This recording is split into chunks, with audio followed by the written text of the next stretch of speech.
नमस्कार। प्रभात साक्षी news network के खास कार्यक्रम विश्व खबरों में आप सभी का स्वागत है।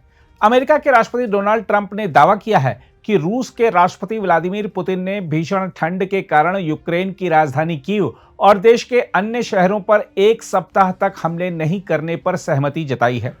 ट्रंप ने यह बात वॉशिंगटन में मंत्रिमंडल की बैठक के दौरान कही।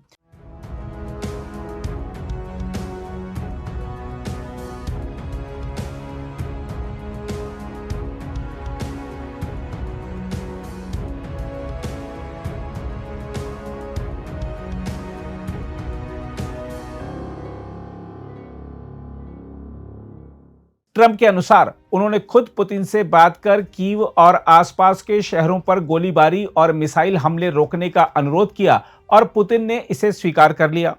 ट्रंप ने यह स्पष्ट नहीं किया कि यह अस्थायी विराम कब से लागू होगा। हालांकि रूस की ओर से इस कथित सहमति की आधिकारिक पुष्टि नहीं हुई है। इसके बावजूद यूक्रेन के राष्ट्रपति वोलोदिमीर जेलेंस्की ने इस घोषणा का स्वागत किया है। जेलेंस्की ने इसे अत्यधिक ठंड के दौर में यूक्रेनी शहरों और विशेषकर ऊर्जा ढांचे की सुरक्षा के लिए महत्वपूर्ण बताया है। इसी बीच यूक्रेन के 4 सीमावर्ती क्षेत्रों में हवाई हमले की चेतावनी सायरन बजने की खबर आई है। ये वे इलाके हैं जो सीधे मोर्चे के निकट हैं। यूक्रेनी वायुसेना के अनुसार इन क्षेत्रों में रूस ने 80 ड्रोन और एक बैलिस्टिक मिसाइल से हमला किया।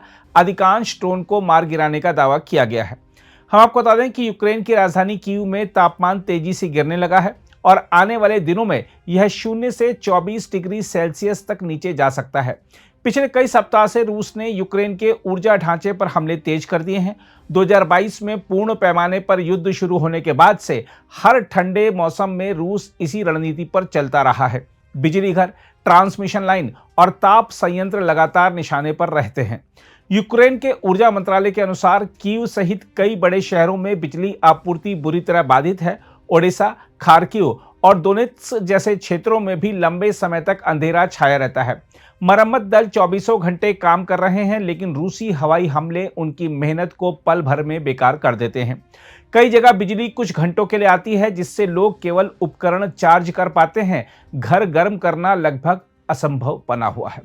जेलेंस्की ने सोशल मीडिया पर कहा कि ट्रंप का बयान इस बात की संभावना खोलता है कि अत्यधिक सर्दी के दौरान कीव और अन्य शहरों को अस्थायी सुरक्षा मिल सके। उन्होंने बताया कि इस विषय पर अमेरिकी, रूसी और यूक्रेनी दलों के बीच हाल ही में यूएई में त्रिपक्षीय वार्ता हुई थी। बताया जा रहा है कि यूक्रेन ने भी जवाबी कदम के रूप में रूसी तेल शोधन संयंत्रों पर हमले रोकने पर सहमति दी है, ताकि दोनों पक्ष एक दूसरे की कार्रवाई का अनुसरण करें।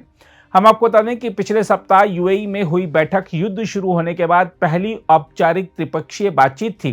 तीनों पक्षों ने इसे रचनात्मक बताया, लेकिन अत्यधिक ठंड की पूरी अवधि के लिए हमले रोकने की कोई सार्वजनिक घोषणा नहीं हुई थी। देखा जाए तो भीषण ठंड को कारण बताकर हमले रोकने की बात दरअसल युद्ध के नए चरण की भूमिका भी हो सकती है। बिना रूसी पुष्टि के यह घोषणा कूटनीतिक दबाव बनाने की एक चाल मानी जा सकती है, क्योंकि रूस की युद्ध नीति है ठंड को हथियार बनाओ, ऊर्जा ढांचे पर प्रहार कर नागरिक जीवन को ठप करो ताकि राजनीतिक दबाव भीतर से पैदा हो। ऐसे में यदि वास्तव में हमले रुकते हैं तो यह यूक्रेन के लिए जीवन रेखा साबित हो सकता है। बिजली और ताप की बहाली केवल सुविधा नहीं बल्कि जीवन का आधार है।